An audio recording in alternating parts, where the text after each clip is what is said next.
welcome back to my channel. So on this week's video, I'm giving you all my thoughts on the Shadow and Bone trilogy by Leigh Bardugo. This book series was so good. I did have some issues with it, but if you would like to hear my thoughts on the Shadow and Bone series, not just the first book, the whole series, then keep on watching. Starting off with the first book, I'm gonna go individually and then we'll go series as a whole. First book, so good. Flew through it.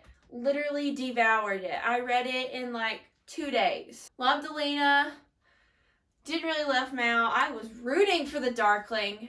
Dear Lord. So I was so excited to pick up the second one. And the first one was just so good. It had such a good story. Had such an interesting twist. Did not see what was coming at all. Thought this was going to be a very obvious love triangle. No. And I really liked the way that they laid it out too. It was different than other books. I think the whole thing with the Keftas, I loved that whole thing with those. I thought that was so cool and just such a neat little thing. It's different than anything else. But I really loved this book. It was so good. I was rooting for Mal like the tiniest bit. In fantasy books, I just, you want that like that prince from a faraway land or that strange person from a foreign country. I don't know. You just want that like extra zest when it comes to fantasy books.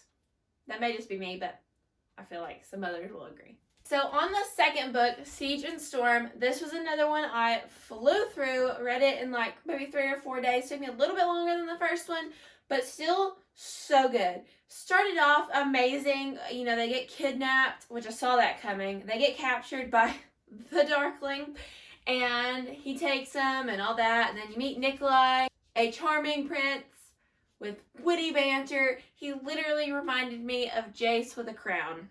This book was so good. I really loved it. I loved the twists and turns on it. Mal was not my favorite person in this book. He was a bit of a jerk. I didn't like him, and I was rooting for Nikolai because I was like, okay, you don't want to be with the Darkling because he's evil or whatever, but you still got a charming, handsome, witty prince that you can be with, right? To the third and final book in this series, which is Ruin and Rising, and I'm gonna say it, I was a little let down. I really think they could have squeezed this into 2 books and made it a duology. I think they tried too hard to make it into 3 books. It felt like they really drug it out a lot in the third book. It just had a lot of extra information that I don't think we needed. Also, I don't like the way it ended. If you've read the series, then great. You're going to know what I'm talking about. If you haven't finished the series, then I suggest skipping ahead because there's going to be some spoilers right here. So why did she choose Mal? I don't get it. Like where are your reasons for choosing Mal? First off, I would have chosen the Darkling, hands down. Like, I know he's evil, but if he asked me to be his queen and rule the kingdom with him in evilness, I would do it so fast. Like, peace out, I'm gone. I don't care if I die. Like, if a hero comes along and kills me, I'm going down swinging. I just love the Darkling so much. So, okay.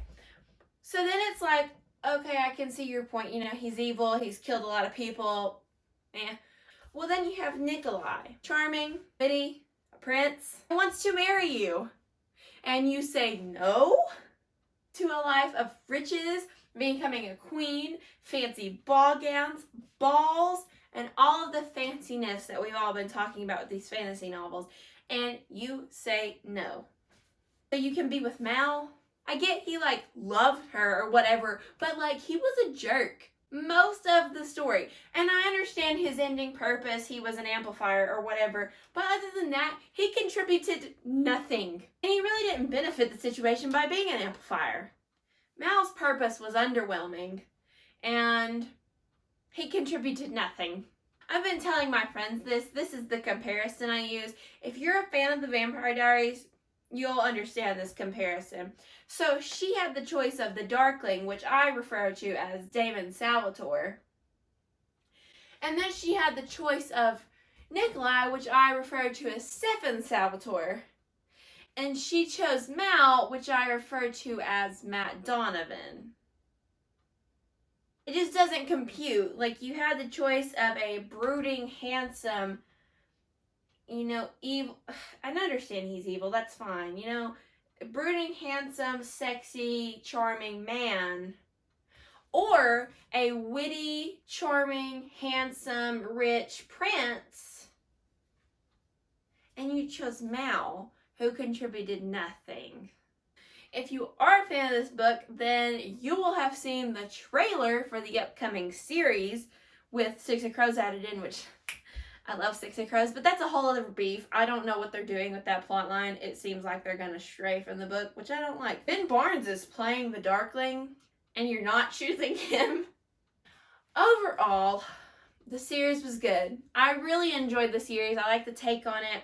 The Grisha was really, really neat. I think that the whole like different cliques of powers that you can form into, I think that was really interesting. For example, jumping to Six of Crows, like Nina, she is a heart render, so she can literally stop someone's heart, but she can also influence their emotions, and they can be trained to change a person's appearance.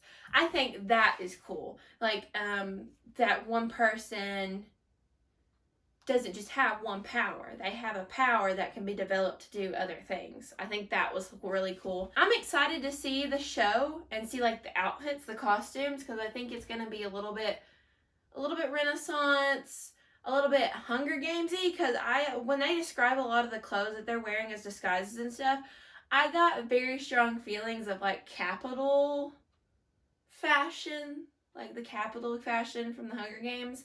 There's a lot of what I'm feeling. So I'm very interested to see how it all plays in and what they do with it. I have not read King of Scars yet. It's next on my list in that set. I have King of Scars and Rule of Wolves, so I got both of those. And then I also bought The Language of Thorns and The Lives of Saints, which are the spin-off books that are in Shadow and Bone. They're mentioned in Shadow and Bone. And they actually did write those books, so I have those. I'm not sure if I'll read them or not. They'll just be, bookshelf decor. Now, that's my rant for the day. With all of that said, leave a comment down below and let me know your thoughts on the Shadow and Bone series. Were you okay with the Mal decision? Do you think she should have chose the Darkling, or do you think she should have chose Nikolai? I'd be really interested to see what everybody thinks. I personally would have went with the Darkling. He can be changed. They can all be changed. Let me know below also what your thoughts on Shadow and Bone were, and if you liked it, if you thought it was a good series, and what are you most excited to see in the TV show? Because I know I'm so excited to see the part where she sees the stag and how that all goes. I think that's going to be so interesting. If you haven't already, be sure to visit the link in my description down below and head on over to my lifestyle blog, Carmen's Corner, and give me a follow on there, as well as liking this video and clicking that subscribe button down below to watch more videos like this. And I will see you guys next time. Thanks for watching.